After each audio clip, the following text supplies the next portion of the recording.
Coming up on this week's Weird News, we have stories about sleepwalking, stinky flowers, a colour-changing man, and a parking fine.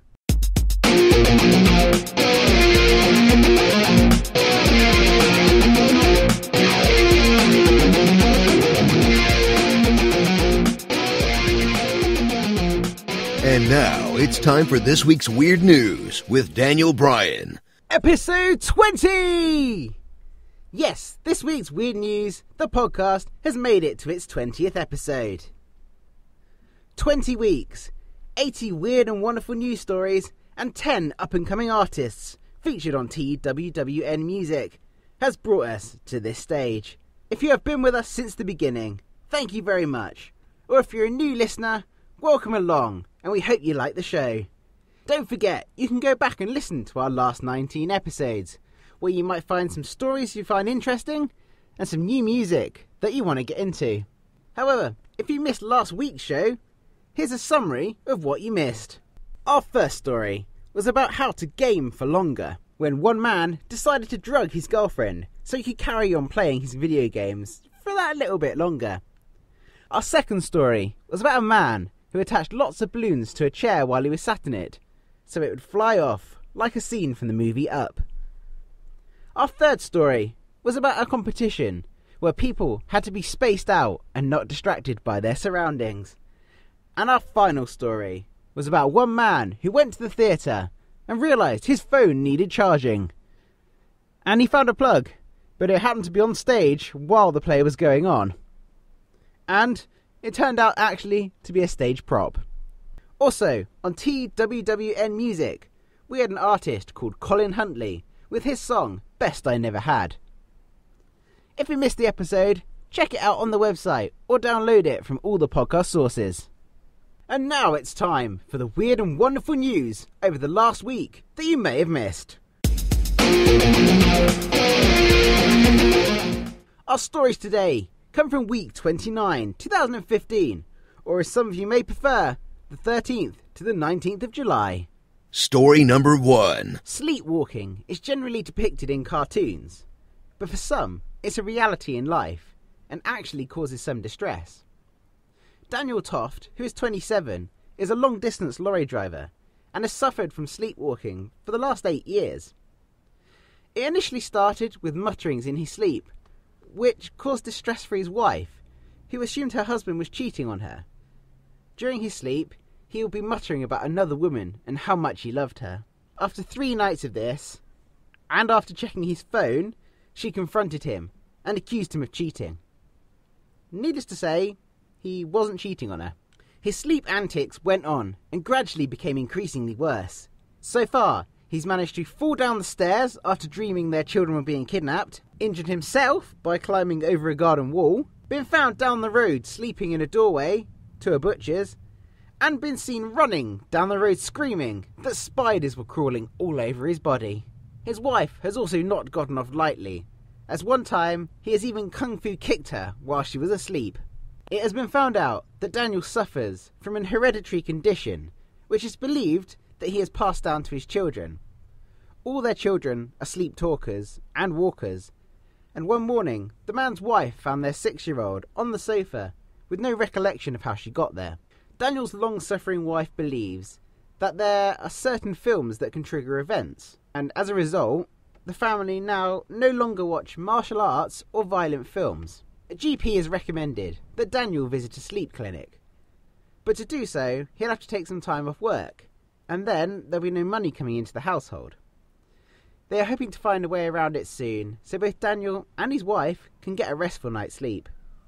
Story number 2. A flower in the Cambridge University Botanic Gardens only flowers once every 10 years or so. Back in 2004, it flowered, and about 10,000 people flocked to see it. The flower is now starting to show signs that it's going to flower once again, and again thousands of people are expected to go see it. However, it's not just the rarity of the flower what's making it so interesting to people, or the fact that they may never see it flower again.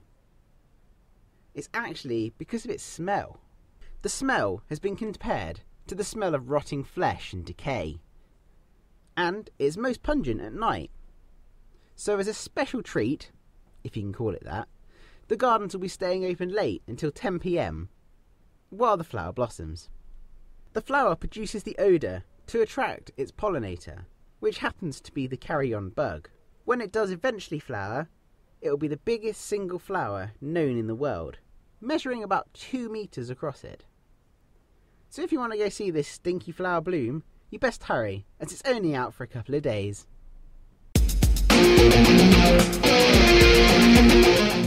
You can become part of this week's Weird News. This section of the show could be dedicated to you. Sponsor the show and we can fill this section with a tailor-made advert just for you. Reach your audience in a different way with the power of a podcast. We are open to your ideas, so get in touch at thisweeksweirdnews@gmail.com. Get on board with us now as our listeners grow and we can reach more and more subscribers together.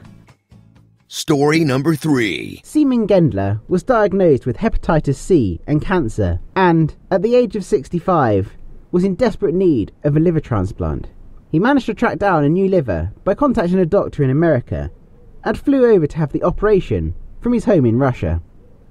The operation cost him £325,000, which is about $500,000, but without it, he was told that he might not make it.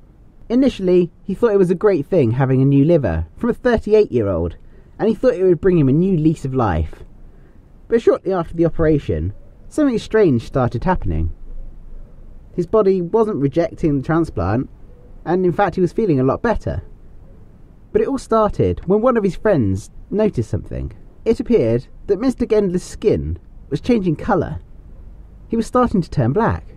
His doctors cannot come up with a reason for this, and are completely baffled. But Mr. Gendler believes it's because the liver was donated by an African American donor, and he thinks it's affecting his skin colour. He in no way minds his skin colour changing, and is just extremely grateful to be alive, and that he was given this opportunity to have the transplant. He feels incredible and is full of energy, so the colour of his skin is no way going to ruin that. So what do you believe? Could the transplant really be having this effect on his skin colour? Get in touch with your views and what you would do in this situation. Story number 4. At the University of North Carolina in Charlotte this week, Stephen Coyle received a parking fine for $140, which works out to be about £90 in English money. However, angered by this, he was not going to just pay it and let them run off with his money too easily. He was angry as to how the university spend their money, and crucially, what they were not spending it on. Stephen believes that the university should be putting far more money into classroom maintenance and renovations of the buildings, whereas 80% of the money collected in fines gets donated to local public schools and isn't spent on the university itself. So, to prove his point, he decided to pay his fine, like they wanted, but he decided to do it in pennies. 11,000 pennies, that is. It took Stephen a while to gather so many coins, and he admits he had to take several trips to the bank to collect 5 $25 boxes of pennies. He then put all the coins into a basket and delivered his payment for the fine. It took staff at the university 3 hours and 40 minutes to count the coins to check he was paying the right amount.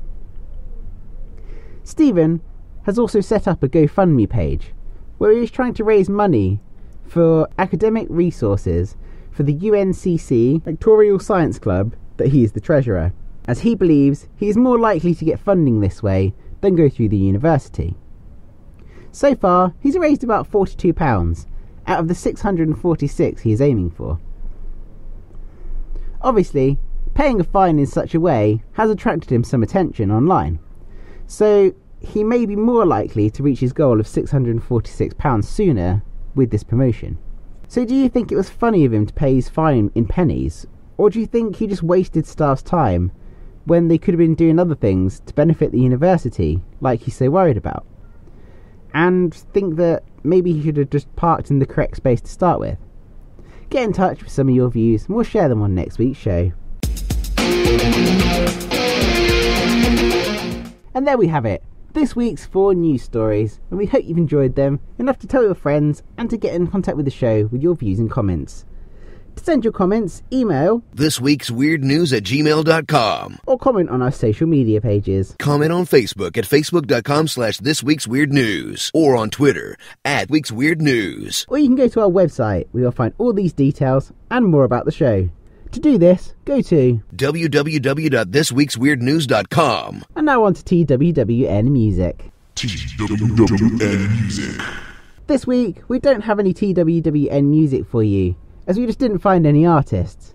But if you know any upcoming artists or bands, or indeed if you are an artist or you're in a band and you want to be featured on the show, get in contact at thisweeksweirdnews@gmail.com and we'll get you on one of our following shows. Follow in the likes of Colin Huntley, Charlotte Bradley, Luke Potter and many others. Or if you need some persuading, check out our website at www.thisweeksweirdnews.com and check out the TWWN music page where you'll see all the previous artists and the package we offer them. So that's all we've got time for this week. Thank you for joining us for episode 20, and we'll see you again next week for episode 21 with more weird and wonderful news from around the world. Don't forget to tell your friends, like us and follow us on Facebook and Twitter, and to subscribe on iTunes. Thank you very much. We'll see you soon. Join us next time for more weird and wonderful news from around the world. Only on This Week's Weird News. Goodbye.